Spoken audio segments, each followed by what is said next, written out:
c'est très simple. Le brut de forge, tout est dit dans le titre. C'est tout simplement un alliage, un acier qui est détendu dans un feu, hein, donc dans une forge à bois, une forge à gaz ou une forge à charbon, qui est détendu, qui devient mou et qui peut être ensuite martelé afin de lui donner n'importe quelle forme qu'on lui désire. Ça peut être une table forgée, ça peut être des couteaux, ça peut être plein d'autres choses. Donc, à savoir aujourd'hui que dans cette collection, il n'y a que mes couteaux forgés pliants.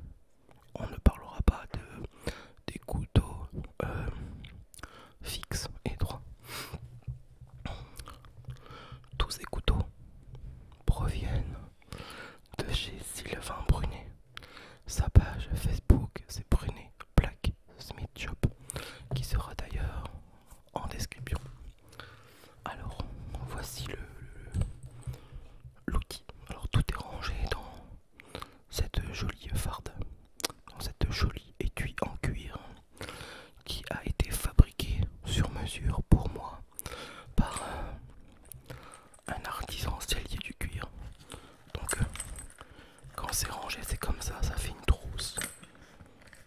Voilà, avec mes initiales OD devant. Voilà, tout simplement.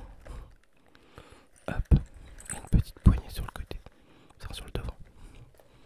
Alors, qu'est-ce qu'il y a dans cette jolie trousse?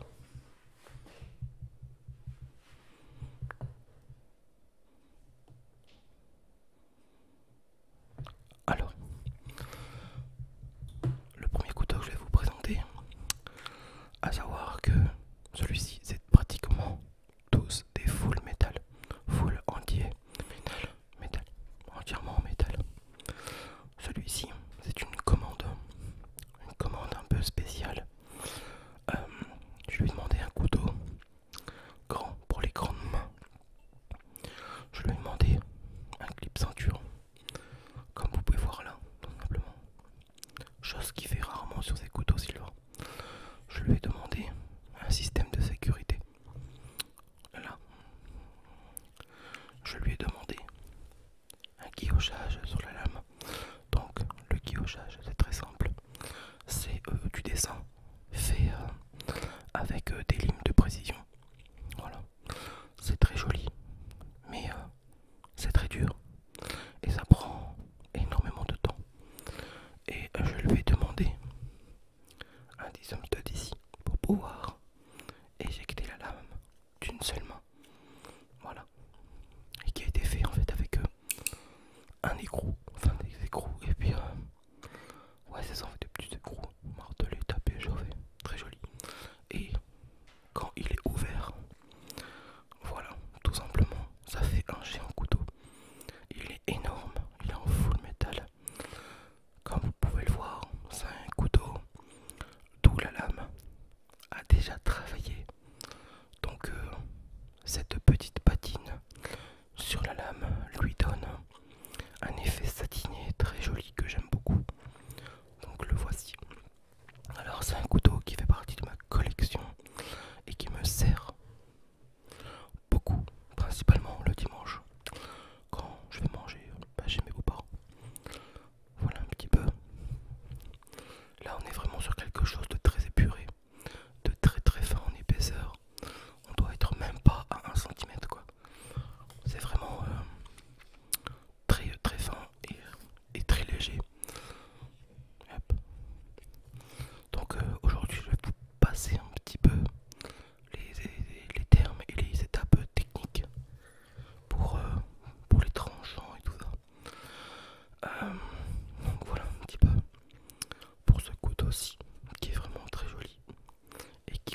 seul à l'avoir. Attends de le prendre. Hop. Alors le voici. C'est chelou, hein. Et ben en fait, c'est un couteau en 3 phases. On l'ouvre, le manche. On a la lame. Hop, voilà. Toc. Et après on referme, comme vous pouvez voir ici, pour bloquer la lame ouverte. Et là on a vraiment un couteau sécurisé. Alors moi quand je l'ai vu, j'ai flashé dessus. Car voilà, vous en faites ce que vous voulez. Et fermé, ben, il est carrément en toute sécurité. Vous risquez rien. Alors voilà un petit peu. Voilà un petit peu comment il est fermé. Hop, voilà. Pour pas vous faire mal. Toc. Et là, on a vraiment un couteau de lame type Bowie. Bowie. Bowie. Bowie. Que j'aime beaucoup. Dessus, sur toutes ces lames, vous rencontrerez toujours des faux tranchants au-dessus. Ici. Ou alors un contre-tranchant, c'est comme vous voulez. Voilà. Et ce couteau, c'est un prototype. Je suis le seul à l'avoir. Sylvain n'en a jamais refait. Et j'ai dû le payer 25 €. Ah oui. Et celui-ci, 60, je l'ai payé. Celui que je vous ai présenté avant. Donc je le trouvais très joli. Pas pour le prix, je l'ai pris en fait. Pas mal de jeux de mots d'ailleurs. Hop. Hop. Voilà. Hop. Lequel? Alors il m'en reste deux. Je vais partir aller sur celui-ci. Et je me suis dit, pourquoi pas en faire un avec un manche en bois. Car depuis tout à l'heure, vous ne voyez que des couteaux full métal. Et l'amour du bois et de l'acier, c'est un assemblage parfait pour moi en fait. Voilà un peu pour celui-ci. Alors je l'ai aimé parce qu'il fait très campagnard en fait. Il fait très campagnard. C'est dû à sa forme. Voilà. Alors ça c'est un petit couteau. Voilà. Sa forme avec le cul du manche bombé. Il fait très rustique. Il fait très comme si on pensait à son grand-père quand il était gamin, et qu'il sortait son couteau pour manger une bricole ou alors travailler dans le jardin. Vous voyez, j'ai des pensées des fois complètement différentes. Et ça donne ce côté, la gloire de mon père, tu vois, vraiment un truc spécial mentalement. Et je l'ai pris, voilà, il est très très très joli. Et je l'ai pris pour l'offrir. Je l'ai pris pour l'offrir à mon filleul quand il sera en âge de posséder une lame pour lui. Voilà, ce sera son premier cadeau de son parrain. Et celui-ci, c'est un 2 clous. Ce n'est pas un piémontais. C'est le clou ici arrière qui fait buter avec la lame pour sa sécurité quand il est ouvert. Voilà un peu ce couteau. Le désavantage du bois, ben, c'est que ça travaille. Donc des fois la lame elle est molle, elle s'ouvre toute seule, comme des fois il peut être très dur, comme là actuellement. Hop, pareil. Couteau que je n'ai bien sûr jamais utilisé. Donc voilà. Je l'adore, il est très joli. Je compte même m'en refaire un plus grand pour de taille pour une main d'homme. Ça c'est vraiment petit. Le manche doit faire même pas 7 cm. Oh si, un bon 7. Mais la lame, non, pas du tout. Donc voilà pour cette dernière avant-couteau. Avant-dernier couteau plutôt. Et le dernier, et ben C'est le plus beau que j'ai de ma collection, car je suis amoureux de tout, de sa forme. C'est celui-ci.